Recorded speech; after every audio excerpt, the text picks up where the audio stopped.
to complete the exercise 12.1.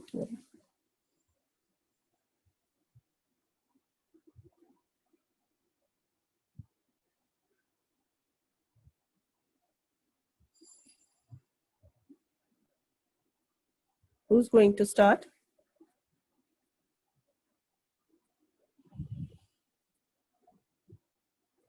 Concept by Anshu and Kashish. Okay. Please go ahead.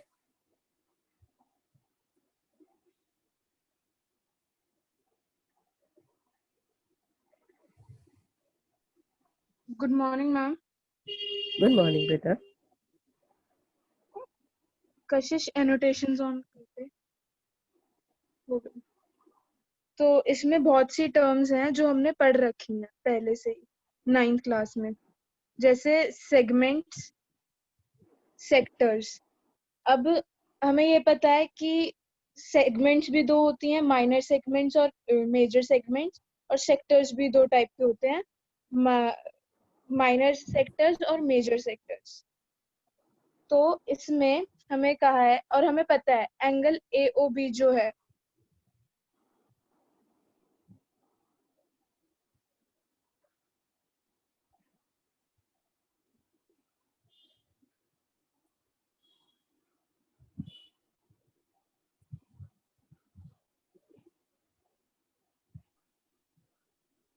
इसमें angle AOB जो है वो angle of minor sector है, और उसका जो उल्टा एंगल बन रहा है वो major angle of major sector है, जो कि है 360 डिग्री माइनस एंगल AOB। और अगर हम रिमार्क्स देखें तो सेगमेंट, अगर जब भी हम सेगमेंट की बात करते हैं तो उसका मतलब होता है माइनर सेगमेंट। अगर हमें बताया नहीं गया है कि वो मेजर सेगमेंट है तब तक हम उसे माइनर सेगमेंट मानते हैं, और ऐसे ही सेक्टर के लिए जब तक हमें बताया नहीं जाता कि वो मेजर सेक्टर है तब तक हम उसे माइनर सेक्टर मानते हैं। और रिलेशन इसका एरिया के साथ, अब हम पढ़ेंगे कि सेक्टर्स और सेगमेंट का रिलेशन क्या होता है या उनके एंगल का रिलेशन क्या होता है एरिया के साथ, सर्कल के एरिया के साथ। Let OAPB be a sector of a circle with center O and radius R. तो और एंगल AOB को हम थीटा मान लेंगे, और इसके आगे से वो कशिश समझाएगी।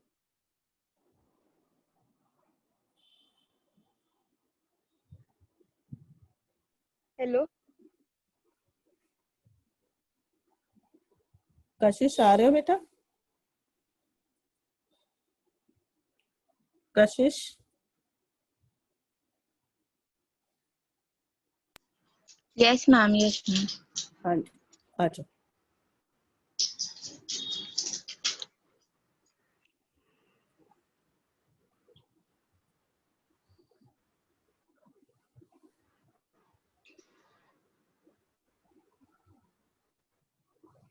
ध्रुव अभी कोई कुछ बोल ही नहीं रहा। मैम स्क्रीन दिख रही है ना? हाँ जी बेटा, दिख रही है। मैम स्क्रीन दिख रही है? हाँ जी बेटे, दिख रही है। हाँ, तो अभी अंशु ने बताया कि OAPB वाला सेक्टर ले रहे हैं और इसमें एंगल AOB को थीटा मान रहे हैं और जो इसका रेडियस होगा वो R होगा। तो हमें पता है कि एक सर्कुलर रीजन का एरिया पाई आर स्क्वायर होता है ना? तो उस तरह से जब हम देखें कि इस सर्कल के सेंटर पे हमारा यहाँ पे 360 डिग्री का एंगल बनता है, तो हम ऐसा कह सकते हैं कि जो पाई आर स्क्वायर है, जो 360 डिग्री एंगल का एरिया है वो पाई आर स्क्वायर होगा, है ना? हाँ। ठीक है, तो फिर एक मिनट। हाँ, और अब हमें पता है कि 360 डिग्री एंगल का एरिया जो होगा वो पाई आर स्क्वायर होगा, और जब हम यूनिटरी मेथड यूज करेंगे तो अगर हम देखें कि फिर 1 डिग्री एंगल का एरिया होगा pi are square upon 360 degree होगा। हेलो। हाँ जी, हाँ जी। तो अब उसी तरह हम 1 या फिर 360 की जगह पे एंगल थीटा ले लेते हैं। तो जब हम थीटा लेंगे तो हमारा जो एरिया होगा उस सर्कल का वो होगा pi are square upon 360 theta. ठीक है। हेलो। ठीक है। थीटा हाँ इक्वल्स टू ठीक है। तो यहाँ से हमें पता चलता है कि area of the sector of angle theta will be theta upon 360 into pi r square। ठीक है, इतना समझ आया? हाँ हाँ जी। हाँ, और यहाँ पे r हमारा रेडियस होगा और एंगल थीटा वो वाला होगा जो हमारा सेक्टर के साथ जो हमारा एंगल बन रहा है। अब एक क्वेश्चन आता है, Anshu, can we yes ma'am. एक मिनट अंशु, ध्रुव शायद वेटिंग रूम में है, आ गया क्या? Yes ma'am. आ गया, एंटर हो गया ध्रुव? चलो ठीक है। अब एक क्वेश्चन आता है सॉरी कि can we Kashish. the length of the arc APB corresponding to this sector। तो अब ये कह रहे हैं कि क्या हम ये जो ये वाली जो सेगमेंट बन रही है, क्या हम इस सेगमेंट का भी एरिया फाइंड आउट कर सकते हैं? So yes, again by applying the unitary method and taking the whole length of the circle of angle 360 degree as 2 pi r। तो अब हमें पता है कि पूरे सर्कल का जो पेरीमीटर होगा वो क्या होगा 2 पाई आर, और जब हम उसको एंगल के साथ लेते हैं तो हम कह सकते हैं कि 360 डिग्री का जो सरकमफ्रेंस होगा वो होगा 2 पाई आर। उसी तरह से 1 डिग्री एंगल का क्या होगा 2 पाई आर अपॉन 360, है ना। और अब हम 1 और 360 की जगह एंगल थीटा ले लेते हैं, हाँ और उसमें हम लिख देंगे 2 pi are upon 360 into theta. इससे हमारी लेंथ ऑफ द सेगमेंट आ जाएगी। ठीक है, इतना समझ आ गया? हाँ समझ आया? लेंथ ऑफ द सेगमेंट का मतलब समझ आ रहा है क्या है? What is the length of the segment? Yes ma'am. क्या होती है, एक बार ड्रॉ करके मुझे दिखाओगे? लेंथ ऑफ द सेगमेंट क्या होती है? मैम मैं ये फिगर हाँ आप बना दो कशिश, आप बताओ। हाँ, तो मैम ये जो हमारा सेक्टर है ओ ए पी बी, तो इस ओ ए पी बी में ये जो ए पी बी ये जो आर्क है और इस पे ये जो लाइन सेगमेंट बन रही है ए और बी को ज्वाइन करती हुई, और ये जो ब्लू कलर का शेडेड एरिया है ये हमारी सेगमेंट होगी। राइट। तो आप कह रहे हो theta upon 360 into 2 pi r is the length of the segment, है ना? Yes ma'am. ये कह रहे हो ना? तो Yes, length ma'am. Of the segment मतलब उसको एक बार मुझे बताना, लेंथ ऑफ द सेगमेंट क्या है? लेंथ ऑफ द सेगमेंट मतलब मैम वो मैम ये जो लेंथ ऑफ द सेगमेंट नहीं होगा, आर्क की लेंथ होगी। सॉरी, तो ए पी समझ बी आया? ये जो आर्क है और इसकी इसकी लेंथ। यस, आप थैंक यू। एक हाँ एक मिनट मैं थोड़ा सा करूँ कशिश, क्लियर हो जाएगा सबको। आप ये सर्कल ले रहे हो, सर्कमफ्रेंस क्या होती है? सर्कमफ्रेंस होता है कि जो हम ये ऊपर का पूरा ये जो लेंथ ले रहे हैं, length perimeter of the circle, ये हमारा सर्कमफ्रेंस होता पेरीमीटर। है। हाँ, पेरीमीटर ऑफ द सर्कल को हम सर्कमफ्रेंस कहते हैं। अब अगर मैं इसमें ये इतना पोर्शन ले रही हूँ, मतलब जैसे मैंने यहाँ पर एक सेक्टर बनाया तो मैं इतना पोर्शन ले रही हूँ, ये ब्रैकेट में डाल दिया मैंने पोर्शन। तो ये पोर्शन जो ब्रैकेट में डाला है वो क्या है? वो ये वाला है, लेंथ ऑफ द आर्क। ठीक है, अगर मैं ये फॉर्मूला लगा रही हूँ theta upon 360 into 2 pi r, तो मेरा ये लेंथ ऑफ दिस आर्क आ रहा है, ठीक है, arc of the sector with angle theta. समझ आया? समझ आया यस मैम। सबको? Yes ma'am. चल ठीक, हाँ जी कशिश आगे चलते हैं।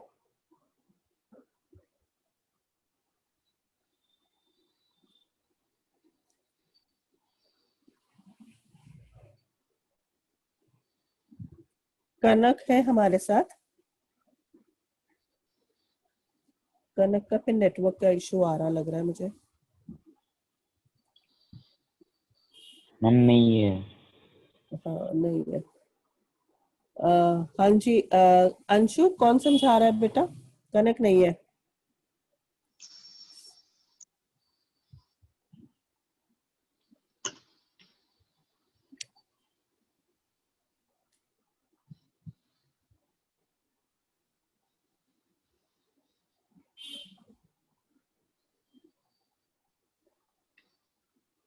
अंशु मैं ही समझा दूं? हाँ समझा दो कशिश, अंशु के भी नेटवर्क में कुछ प्रॉब्लम है। Okay ma'am. तो ये हमारा एग्जाम्पल 2 कह रहा है कि find the area of the sector of a circle with radius 4 centimeter and angle 30 degree. Also find the area of the corresponding major sector. तो यहाँ पे हमें जो माइनर सेक्टर है उसका उसका भी एरिया फाइंड आउट करना है, और जो ये मेजर सेक्टर है ब्लू शेडेड रीजन से बाहर वाला मेजर सेक्टर, इसका भी एरिया फाइंड आउट करना है। तो हमारा पहले हम ये जो माइनर सेक्टर है इसका फाइंड आउट कर लेंगे OAPB का। तो हमारा इसका एरिया कैसे निकलेगा? Theta upon 360 into pi are square. तो थीटा यहाँ पे हमारा 30 डिग्री है, 30 अपॉन 360 इंटू पाई, तो पाई की वैल्यू हमें यहाँ पे लेनी है 3.14। और जब हमने वैल्यू सारी पुट कर दी तो हमारा माइनर सेक्टर का जो एरिया है वो आ गया 4.19 सेंटीमीटर स्क्वायर अप्रोक्सीमेटली। तो अब जब हम इसका मेजर सेक्टर का एरिया फाइंड आउट करेंगे तो वो कैसे होगा? Pi are square minus area of sector OAPB। हमें पता है कि जो पूरा एंगल 360 डिग्री बनेगा उसका एरिया होगा पाई आर स्क्वायर, और उस पाई आर स्क्वायर में से अगर हम इस माइनर सेक्टर का एरिया माइनस कर देंगे तो वो हमारा मेजर सेक्टर का एरिया आ जाएगा। समझ आया? यस। हाँ जी ठीक है आगे। हाँ हाँ, तो अब यहाँ पे हमने पाई की वैल्यू डाल दी और आर स्क्वायर जो कि हो गया हमारा 4 इंटू 4 16, और एरिया ऑफ सेक्टर OAPB हमारा आया था 4.19 सेंटीमीटर स्क्वायर। तो यहाँ से हमारी वैल्यू आ गई इस वाले मेजर सेक्टर की 46.1 सेंटीमीटर स्क्वायर। समझ आया? हाँ जी, सब उसको समझ आया सबको? Yes ma'am. Yes ma'am. Yes ma'am. और अगर थोड़ा हम जो फॉर्मूला हमें गिवन है pi theta upon 360 into pi are square, अगर उससे करना चाहें तो हम उससे भी कर सकते हैं, लेकिन यहाँ पे थीटा की जगह 360 माइनस थीटा होगा, क्योंकि ये तो ऑलरेडी गिवन है ये माइनर सेक्टर का एरिया। तो ये जो पूरा 360 है इसमें से जब हम इसको माइनस करेंगे तभी हमारा मेजर सेक्टर का एंगल निकल के आएगा। तो उस तरह से फिर हम इसको आगे सॉल्व कर लेंगे तो उससे भी हमारा 46.1 सेंटीमीटर स्क्वायर आ जाएगा। बहुत बढ़िया कशिश, बहुत अच्छा समझाया, गुड। अच्छा, एग्जाम्पल 3 फिर मेरा ही कशिश है। आ गई।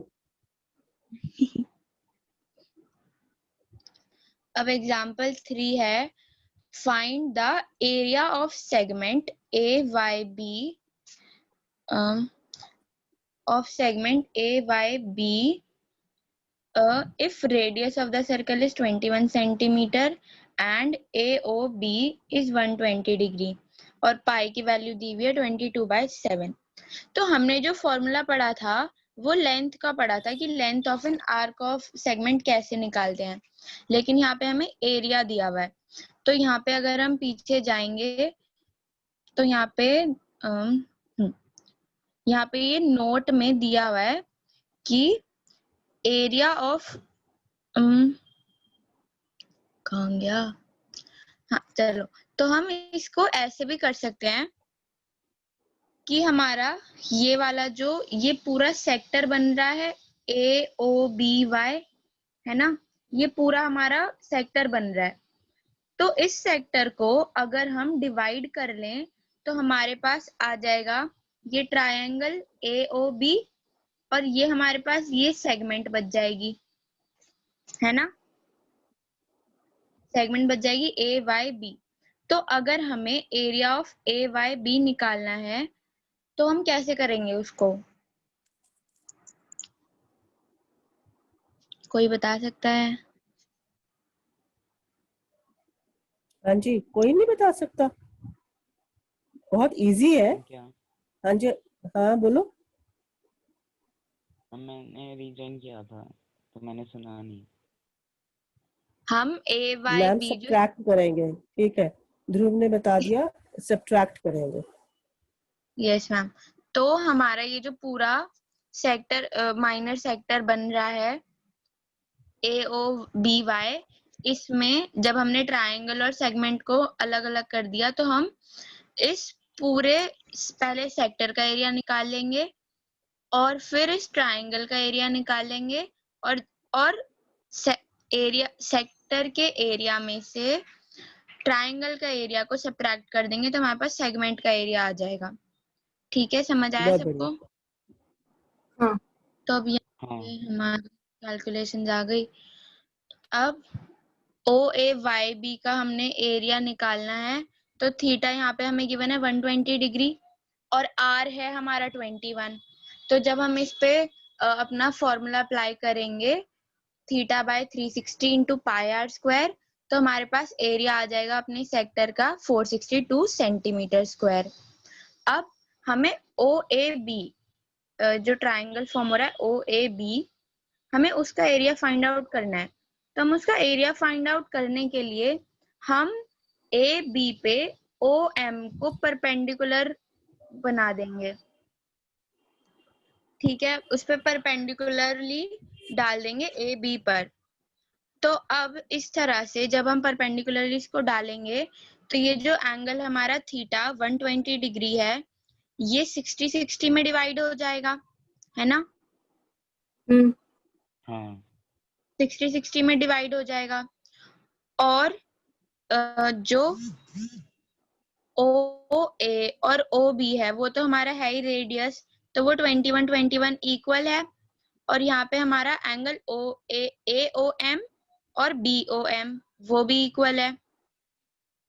और जो ये एंगल AMO और BMO है वो भी इक्वल है क्योंकि दोनों 90-90 डिग्री के हैं, है ना। हाँ। और हाँ। एक्स्ट्रा में अगर कुछ तो नहीं पता तो OM कॉमन भी है। हाँ, तो अब ये हमारे दोनों ट्रायंगल्स RHS कॉन्ग्रुएंट से कॉन्ग्रुएंट हो जाएंगे। तो M हमारा मिड पॉइंट हो गया। तो अब AB एंड AOM, तो angle AOM is equals to BOM, मतलब वही कि अगर जब ये OM मिड पॉइंट हो गया इसका AB का, तो हम कह सकते हैं कि ये एंगल AOB को बाइसेक्ट कर रहा है। तो इससे हमारा एंगल AOM 60 डिग्री और BOM भी 60 डिग्री। तो लेकिन अब हमें यहाँ पे OM की लेंथ नहीं पता, तो अब यहाँ पे हम एक ट्रिग्नोमेट्रिक रेशियो लगा देंगे OM अपॉन OA। तो OM हमारा क्या है, बेस। तो कैसे पता चला प्रणव ये सब? हम क्योंकि एंगल 60 डिग्री लेंगे। हाँ, और हाँ, उसकी जो साइड होगी वो बेस होगी। बेस हो गई, बेस बिल्कुल में ठीक है, और दूसरी हाइपोटेन्यूज। हाँ, बिल्कुल ठीक। तो हमने जब इसको सॉल्व किया हमें पता है कि cos 60 की वैल्यू 1/2 होती है। तो अब जब हम इसको पुट करेंगे हमें OA की वैल्यू पता है 21 सेंटीमीटर। तो जब हमने OM की वैल्यू को x मान लिया तो x/21 इज इक्वल टू 1/2 हमने इक्वेट कर दिया cos 60 की वैल्यू से। तो x हमारे पास आ गया 21/2। तो हमें OM की वैल्यू पता चल गई कि 21/2। अब अब एक मिनट, हाँ, तो अब जो half base AM, into height का हाँ मैम वैसे भी कर सकते हैं, लेकिन यहाँ पे भी पहले यहाँ AM पर भी की यही किया हुआ है। बेस निकाला है पहले, एम निकाला है। एम एम निकालने की क्या, एम निकाला है ना, एम का ट्वाइस हम जो है ए AB बी हो जाएगा, हम्म, AB की लेंथ निकल जाएगी और उसके बाद OM हमारा परपेंडिकुलर है। Yes ma'am. यस मैम, बाकी का तो हाफ कर बेस लेंगे। इनटू हाइट होता है ना, तो बेस आपका AB है और हाइट आपके OM है, तो आपके पास जो लेंथ गिवन है वो सिर्फ AO गिवन है। AO की लेंथ से ट्रिग्नोमेट्रिक रेशियो से आपने OM निकाला। OM के बाद आपको पता चल रहा है कि दोनों ट्रायंगल जो है वो सिमिलर है, तो आपको एंगल चाहिए, कॉन्ग्रुएंट ही है, सिमिलर क्या कॉन्ग्रुएंट ही है। तो उसके बाद आपको तीसरा साइड भी चाहिए AB। AB जो है वो डिवाइडेड बाय 2 हो रही है AM एंड MB, तो एक ही ट्रायंगल लो आप, कोई एक ट्रायंगल AMO, जिसमें आप MO निकाल चुके हो, and then you have to find the length of AM। Again you will use another trigonometric ratio sin 60 degree, जिससे आपको AM की लेंथ मिल जाएगी। AM को डबल या तो वो करोगे तो यूज यू कर विल सकते फाइंड, हैं सॉरी, या फिर वो पाइथागोरस। हाँ पाइथागोरस थ्योरम भी बिल्कुल यूज कर सकते हो। पाइथागोरस थ्योरम, जब आपके पास दो साइड्स आ गई है, राइट एंगल ट्राइंगल है, you can use Pythagoras theorem also, and then you will find AB। AB is twice of AM, और उसके बाद हाफ बेस इनटू हाइट का आप फॉर्मूला लगाकर एरिया ऑफ ट्राइंगल OAB निकाल सकते हैं। हाँ जी कशिश, सॉरी नहीं मैम, बड़ा थैंक टाइम हो यू। गया था, कुछ बोल ही नहीं थी। तो ये OAB का हमारा एरिया आ गया 441/4 √3 सेंटीमीटर स्क्वायर। तो यहाँ से हमारे पास AOB का एरिया आ गया, और ये 462 हमारे पास उसका पूरे सेक्टर का एरिया था। तो अब जब हम 462 में से 441/4 √3 को माइनस करेंगे, तो हमारे पास जो सेगमेंट हमारी थी उसका एरिया आ जाएगा, और वो आएगा ये 21/4 ब्रैकेट में 88 माइनस 21/√3 सेंटीमीटर स्क्वायर। समझ आ गया सबको? ग्रेट, समझ आ गया सबको? 21/√3। Yes ma'am. ठीक है, आगे चलते हैं। चलो let's start with the exercise. Exercise है 12.2। Yes ma'am, 1 minute. मैम हाँ जी, वैसे इस क्वेश्चन में कॉन्ग्रुएंसी प्रूफ करने की जरूरत नहीं थी क्योंकि ए बी हमारा कॉर्ड था हाँ और नहीं है, ओ एम। हाँ हाँ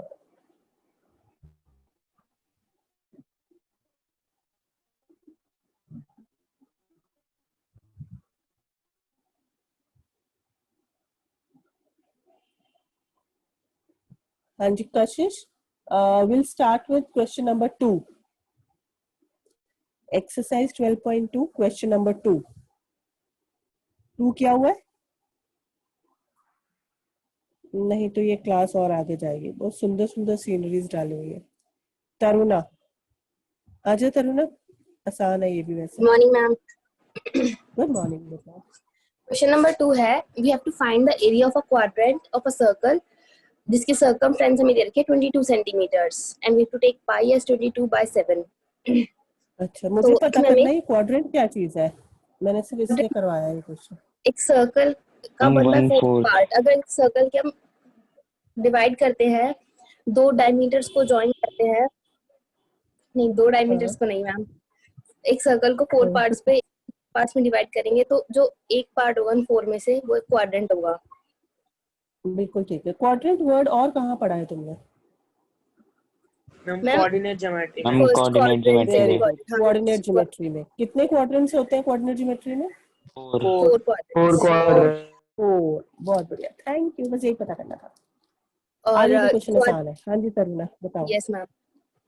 और अब इसमें सर्कमफ्रेंस हमें दे रखी है, रेडियस हमें फाइंड करना है, तो 2 पाई r = 22 रख देंगे हम, तो रेडियस हमारी वैल्यू हो जाएगी 11/पाई। पाई को हम आगे सॉल्व कर लेंगे, इसलिए इसकी वैल्यू नहीं रखी मैंने। अब क्वाड्रेंट जो है वो 90 डिग्री एंगल सबटेंड करेगा, क्योंकि टोटल एंगल कंप्लीट एंगल हमारा 360 होता है, तो उसका 1/4 90, तो area of quadrant will be 360 × pi r²। अब इसमें पूरी वैल्यू रखेंगे तो हमारा एरिया जाएगा 77 बाय 8 सेंटीमीटर स्क्वायर। ठीक है, समझ आ ग्रेट। गया? कुछ ऐसा नहीं था जो हाँ, ना आ समझ गया। आए, लेकिन फिर भी समझ आ गया ना सबको? Yes ma'am. Yes ma'am. ठीक है, ग्रेट। अब हम करेंगे क्वेश्चन नंबर 8, घोड़ा। सीधा 8 पे आ जाओ। Question number 8।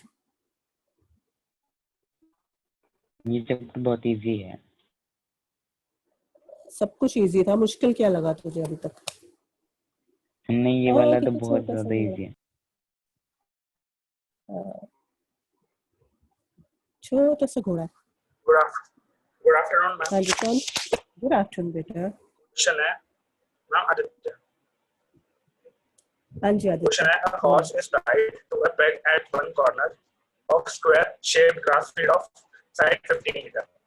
एक स्क्वायर है जिसकी साइड 15 मीटर है और एक कॉर्नर पे पेग है जिससे हॉर्स को बांधा गया है और उस जिस रोप से बांधा गया उसकी लेंथ है 5 मीटर।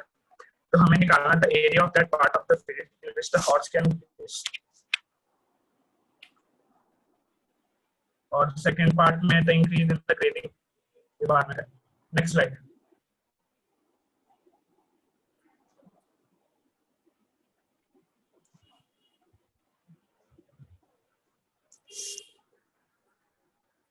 तो लेंथ ऑफ रोप जो है वो रेडियस ऑफ सेक्टर है जिसकी लेंथ है 5 मीटर और हमें पता है स्क्वायर के सारे एंगल्स 90 डिग्री के होते हैं। तो हम सीधा फॉर्मूला लगाएंगे area of field that horse can graze is equal to theta upon 360 degree into pi are square. Pi हमें 3.14 लेना है, रेडियस हमारे पास 5 है, थीटा 90 डिग्री है। जब हम इसको सॉल्व करेंगे 19.625 सेंटीमीटर स्क्वायर हमारे पास आंसर आएगा। बहुत बढ़िया। Previous slide. प्रीवियस स्लाइड कशिश।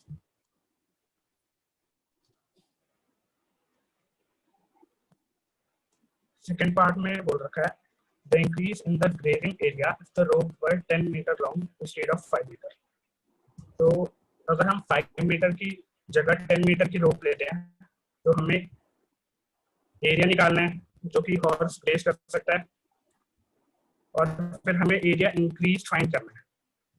तो ये पहले वाले की तरह ही है, बस रेडियस 10 मीटर है और थीटा 90 डिग्री है, pi are square into theta upon 360 degree. Formula लगाएंगे 78.5 सेंटीमीटर स्क्वायर आंसर आएगा। तो एरिया इंक्रीज है हमारा 78.5 minus 19.625 is equal to 58.875 centimetre square. Great. Any doubt anybody? No ma'am. सबको समझ आ गया? किसी को डाउट है तो वो अपने चैट बॉक्स में लिख सकता है अगर बोल नहीं पा रहे तो।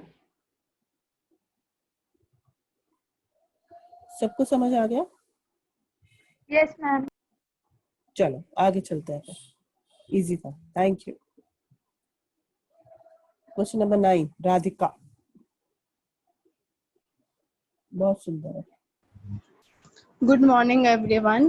Good morning Radhika. एक क्वेश्चन 9 में हमें गिवन है a brooch is made with silver wire in the form of circle with diameter 35 millimeter. The wire is also used in making 5 diameters which divide the circle into 10 equal sectors as shown in figure. Find first part the total length of the silver wire required. Second the area of each sector of the brooch। यहाँ question में हमें एक broach given है जो आप figure में देख सकते हो जिसका डायमीटर। ब्रोच एक हाँ जी। मतलब ज्वेलरी जैसा होता है जो मतलब कोट वगैरह पे पहनते हैं। इवन साड़ीज पे भी पहनते हैं, लेडीज साड़ीज पे भी पहनती हैं। Yes ma'am. हाँ जी। तो यहाँ एक ब्रोच है जो मतलब जिसका डायमीटर 35 मिलीमीटर है और ये एक सिल्वर वायर से बना हुआ है जिसकी बाउंड्री सिल्वर वायर से बनी हुई है। जो बीच में डायमीटर्स हैं ऐसे 5 डायमीटर्स हैं जो सिल्वर वायर से बने हुए हैं और वो जो डायमीटर्स हैं वो पूरे ब्रोच को 10 इक्वल सेक्टर्स में डिवाइड कर देते हैं। तो हमें पहले फाइंड करना है कि कितना टोटल लेंथ की सिल्वर वायर्स में यूज हुई है। तो इसमें हमें 5 डायमीटर्स की लेंथ निकालेंगे और सर्कमफ्रेंस निकालेंगे। तो टोटल लेंथ निकालने के लिए वायर की तो वो हो जाएगा 5 इंटू डायमीटर प्लस सर्कमफ्रेंस। तो 5 इंटू 35 प्लस 2 पाई आर, ये कैलकुलेशन है। फिर इसका आंसर आ जाएगा 285 मिलीमीटर। मतलब टोटल सिल्वर वायर जो यूज हुई है उसकी लेंथ है 285 मिलीमीटर। फिर सेकंड पार्ट है the area of each sector of the broach. ये जो जिस 10 इक्वल सेक्टर्स में डिवाइड कर रहे हैं जो डायमीटर्स है उनका एरिया निकालना है। तो एक एंगल हम कैसे निकाल सकते हैं? पूरा जो कंप्लीट एंगल होता है 360 डिग्री होता है और ये 10 इक्वल पार्ट्स में डिवाइड है तो 360 अपॉन 10 हो जाएगा। तो ईच सेक्टर का जो एंगल आएगा वो 36 डिग्री आ जाएगा। तो हम एरिया निकाल देंगे एक सेक्टर का जो होगा theta upon 360 into pi are square. तो आप वैल्यू पुट करके जो हमारा आंसर आएगा वो आएगा 385 अपॉन 4 मिलीमीटर स्क्वायर, जो एक सेक्टर का एरिया है। समझ आ गया? ग्रेट। बेसिकली इसमें सिर्फ आपको ये देखना है कि you have not been given the angle, no angle has been given, the sector angle has not been given and you have to calculate the angle also. बाकी तो सब फॉर्मूले का खेल है, लेकिन एंगल कैसे कैलकुलेट करना है बहुत अच्छी ढंग से इसने समझा दिया राधिका ने। The total angle is 360 and they are 10 equal sectors, so each sector has an angle of 360 divided by 10, that is 36 degree। बहुत बढ़िया। नेक्स्ट क्वेश्चन में भी सिर्फ मुझे इतना बताओगे कि उसमें भी ना एंगल नहीं गिवन। ऋषिका, पहाड़ों में, Rishika, is this the question you have in your book? Ma'am let me check. Ma'am वैसे तो यही है, मैं फिर भी cross check. My book has another question. Ma'am एक minute. Area thickness of triangle ABC।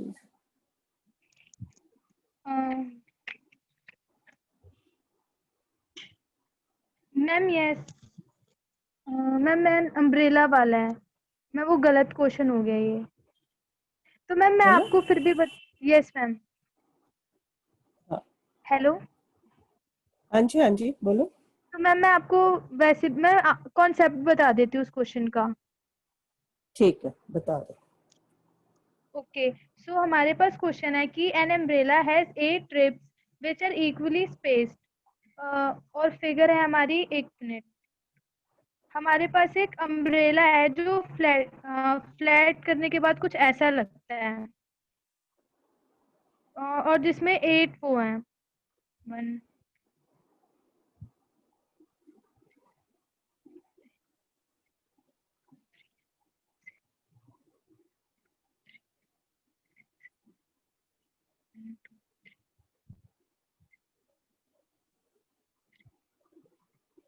हाँ, तो जो हमारा अम्ब्रेला है वो जब हम उसे फ्लैट करते हैं तो वो कुछ ऐसा लगता है जिसके 8 सेक्टर्स हैं। तो और ईच सेक्टर का रेडियस हमारा 45 है। मतलब सॉरी, जो हमारा सर्कल बना है इससे उसका रेडियस 45 है। तो हमें फाइंड करना है the area between 2 consecutive ribs of the umbrella.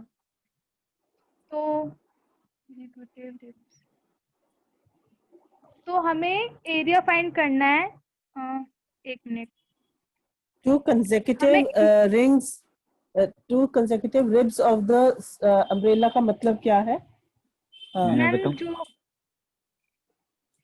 Ma'am जो मतलब ये दोनों होंगी ना मैम?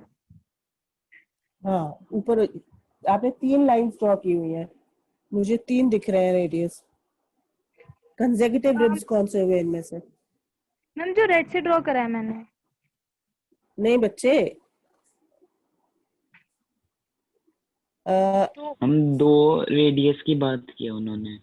हाँ, आपको सिर्फ ये एरिया निकालना है, ये एरिया बस। समझ आया? ये है कंसेक्यूटिव रिब्स 1 and 2। ठीक है। रिब का मतलब क्या होता है? रिब का मतलब ये एरिया नहीं है, रिब का मतलब है ये लाइंस, ये रिब्स है। ठीक है, तो आपको सिर्फ ये एरिया निकालना है। हाँ, सिर्फ एक सेक्टर का एरिया निकालना है। आप मुझे सिर्फ इतना बताओ, एंगल थीटा तो गिवन नहीं है, तो एंगल थीटा क्या है? तो तो हम 360/8 कर देंगे, उससे हमारा एंगल आ जाएगा 360/8 क्यों करेंगे? मैम, क्योंकि इसके 8 सेक्टर्स है ना। बहुत बढ़िया, क्योंकि इसके 8 इक्वल सेक्टर्स हैं और टोटल एंगल जो है वो 360 है, तो to find one angle will divide 360/8। बहुत बढ़िया, आगे हम कर लेंगे। ठीक है, नेक्स्ट करते हैं। इसे इरेज कर दिया, गुड।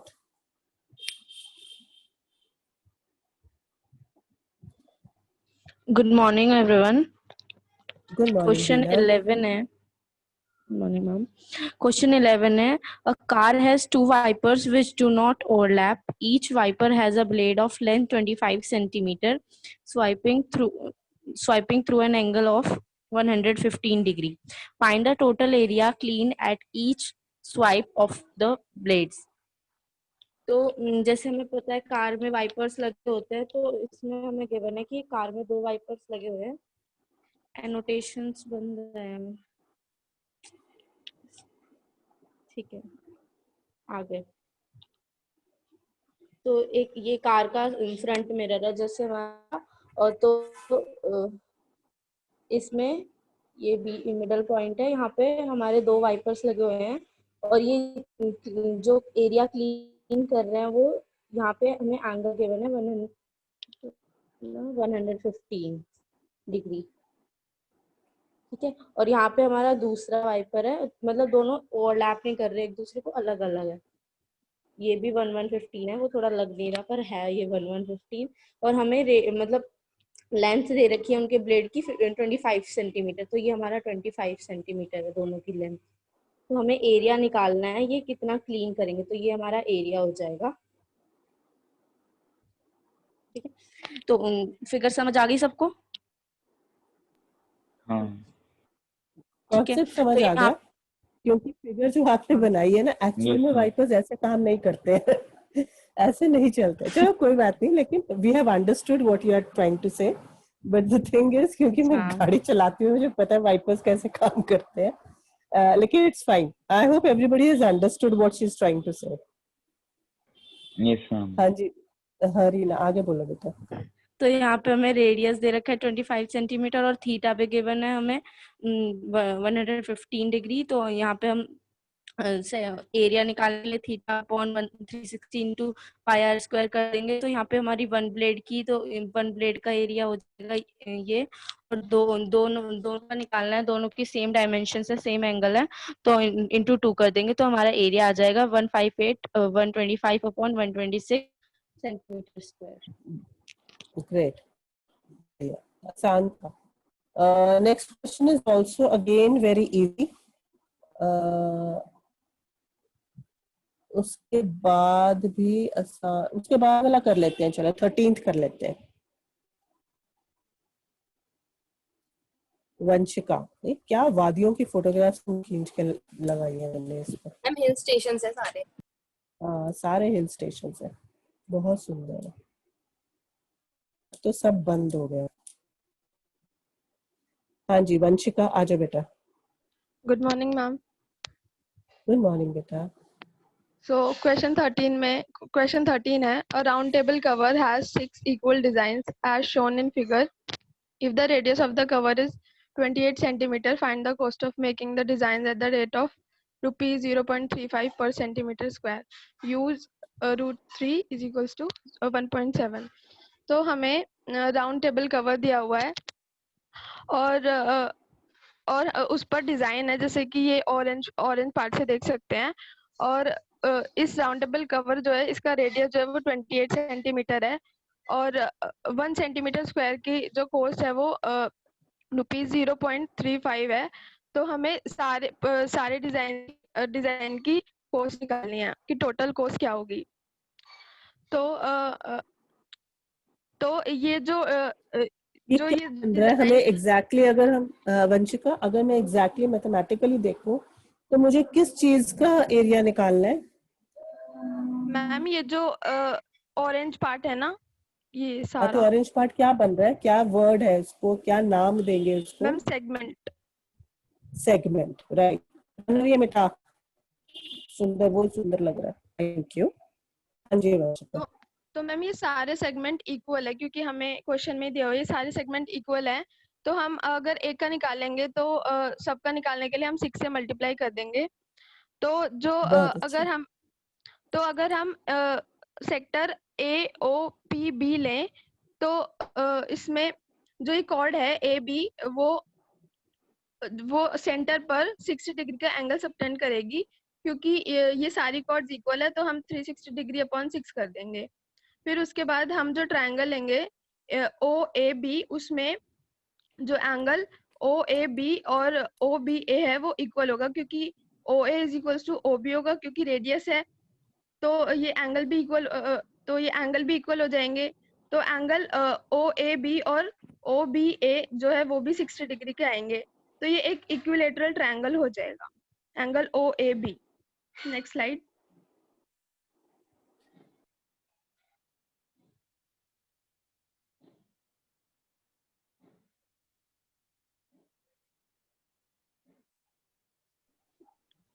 तो area of triangle O A B हो जाएगा √3/4 इंटू साइड स्क्वायर, क्योंकि इक्विलेटरल ट्रायंगल है। तो जब हम इसका एरिया निकालेंगे तो हमारा आएगा 333.2 सेंटीमीटर स्क्वायर। और अगर हम सेक्टर का एरिया निकालेंगे ओ ए पी बी तो वो हो जाएगा हमारा 60 degree by 360 degree into pi are square. तो इसका एरिया आएगा हमारा 1232/3 सेंटीमीटर स्क्वायर। और एक बार प्रीवियस स्लाइड करना। और अगर हमें ए पी बी जो हमारा सेगमेंट है इसका एरिया निकालने के लिए हमें ए ओ बी पी सेक्टर के एरिया में से माइनस करना पड़ेगा ट्रायंगल ए ओ बी का एरिया। Next slide. तो हम जब माइनस करेंगे तो हमारा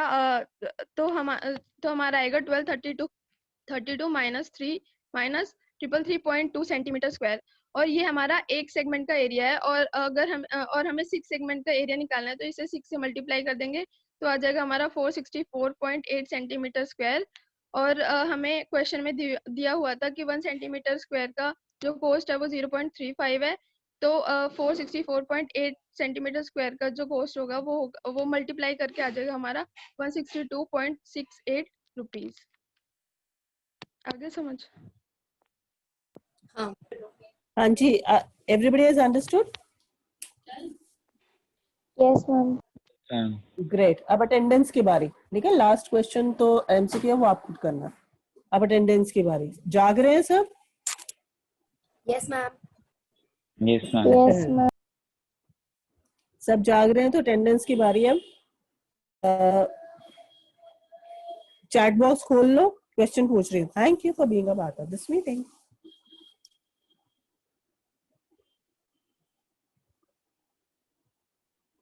हाँ जी, क्वेश्चन ये है, जिन बच्चों ने कल बुक्स ले ली वो यस मैम लिखेंगे, जिन बच्चों ने कल बुक्स नहीं ली वो नो मैम लिखेंगे।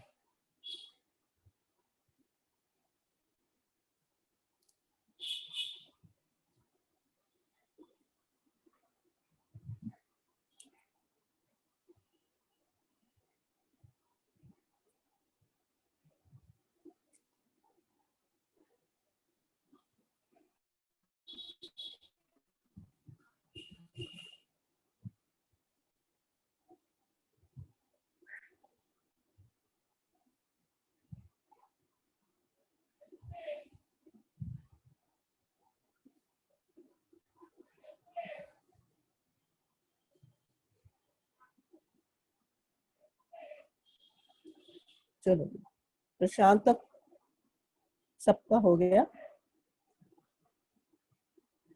1 2 3 4 5 6 7 8 9 10 11 12 13 14 15 16 17 18 19 20 21 22 23 24 25 26 27 28.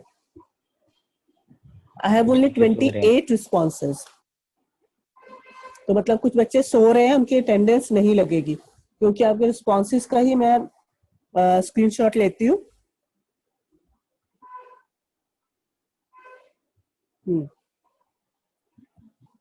Prashant is the last response I have received. उसके बाद कोई रिस्पॉन्स नहीं आया, तो इसका मतलब और किसी बच्चे को अटेंडेंस नहीं चाहिए। ठीक है, प्रणव, हर्ष, रोशन, आ गया। जूही, ध्रुव, खुश, हाँ अक्षर उठ गया। Yes. गुड मॉर्निंग अक्षर। मैंने गलती से पर्सनल पे भेज दिया था, सॉरी मैम।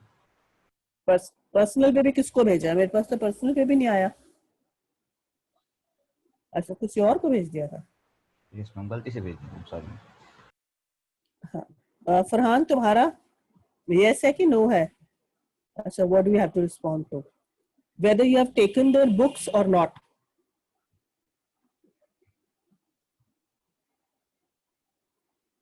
(28, 29, 30 हो गए। No, 30 responses I have got. मैंने इनका स्क्रीनशॉट मिल लिया। एक मिनट रुक जाओ और ये काटना मत। अक्षत और फरहान रह गए।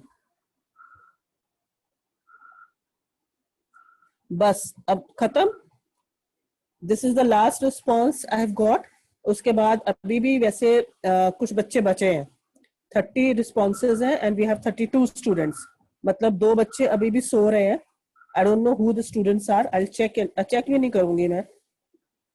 कनक ने रिस्पॉन्ड दे दिया क्या? कनक का रिस्पॉन्स आया क्या? चेक करना। आई डोंट थिंक सो, है ना? कनक का रिस्पॉन्स नहीं है। हिमांश और हिमांश का भी नहीं है। ओके, हमने डिसाइड, इन दोनों बच्चों का एब्सेंट लगेगा तो इनको बता देना। ठीक है, हिमांश और कनक दोनों का एब्सेंट लगेगा। इनके जो फ्रेंड्स हैं, बेस्ट फ्रेंड्स जो भी हैं इनके, ये इनको इन्फॉर्म कर दें कि भाई तुम आए हो क्लास में फिर भी एब्सेंट है। ठीक है, और कुणाल है? चलो ठीक है, चलो ओके देन। 12:29 हमारी क्लास टाइम पे खत्म होगी। एक्सरसाइज भी खत्म होगी। हमने बहुत चालाकी से इस एक्सरसाइज को खत्म कर दिया क्योंकि इजी थी, तो इसलिए हमने बहुत चालाकी दिखाई। नहीं तो अगर हम इसको करते। अंशु, आप मुझसे बात क्यों करना चाह रहे हो? You want to talk to me? कोई